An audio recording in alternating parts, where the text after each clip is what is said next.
Y mala noticia, triste, murió con 93 años el extraordinario Miguel León Portilla. Así lo dio a conocer la UNAM, la Universidad Nacional, hace nada, unos minutos.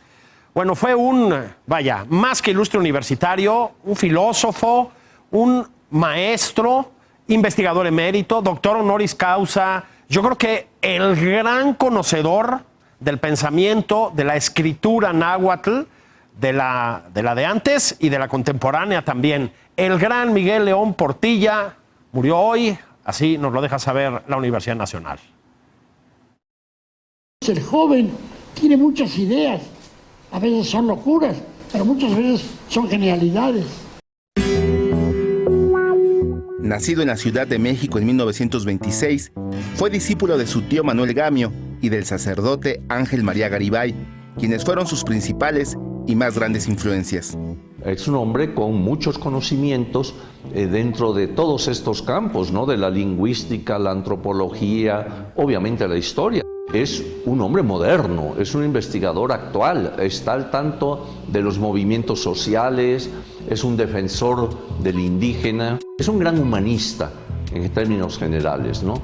Y eso se ve en su obra, se ve en sus conferencias, en fin, en las muchas formas en que él se ha expresado. Manuel Gamio le dio la idea antropológica del México indígena, de la importancia del México indígena, y el padre Garibay le enseñó, le dio también la idea de la importancia de estudiar esta cultura indígena en sus propias lenguas, particularmente en el náhuatl, que hasta ese momento pues eran más o menos conocidas, pero no eran estudiadas sistemáticamente. Esto abre una perspectiva de estudio importantísima. La obra de León Portilla ahonda en el pensamiento y la literatura náhuatl. Filósofo, historiador y escritor, transformó nuestro país a través de su obra. No solo reivindicó la cultura y las lenguas indígenas, también la manera de estudiarlas al transformar el paradigma historiográfico. Desde luego que reivindica al indígena. Su visión de los vencidos es precisamente darle la voz a los vencidos. Él se basa en toda una serie de textos antiguos del siglo XVI, algunos de ellos originalmente en náhuatl, para darnos esa visión que el vencido en ese momento tiene de lo que es la conquista, el mundo, la apreciación de un universo, etc. Entonces, Miguel León Portilla, a él se debe precisamente en mucho dar la palabra a quien le había sido arrebatada esa palabra. Si filosofía náhuatl invitó a valorar las fuentes escritas en náhuatl, los antiguos mexicanos, es la primera historia de los mexicas a través de sus propios documentos. Si bien León Portilla se acercó a las fuentes mexicas, no lo hizo por su antigüedad o por estar en su lengua originaria, sino desde una posición crítica.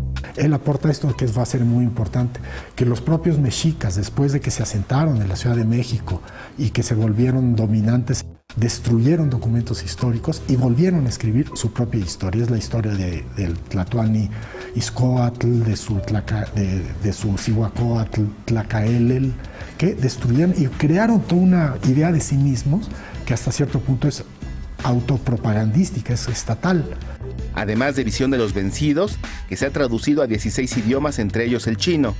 La obra del profesor emérito de la UNAM incluye los libros Literaturas Indígenas de México, Los Antiguos Mexicanos y Tonantzin Guadalupe.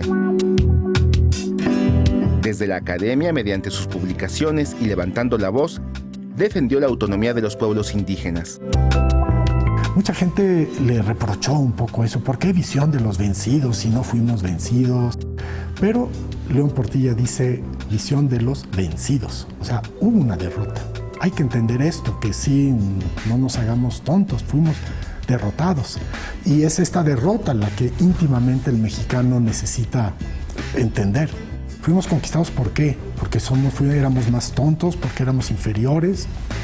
¿Qué es lo que hubo allí? Y hace al mismo tiempo un énfasis en el carácter fundador de la conquista, en el ser del mexicano, en el conjunto de desarrollos históricos que sobrevienen después. Descanse en paz. Mario Villanueva Solorio, Foro TV.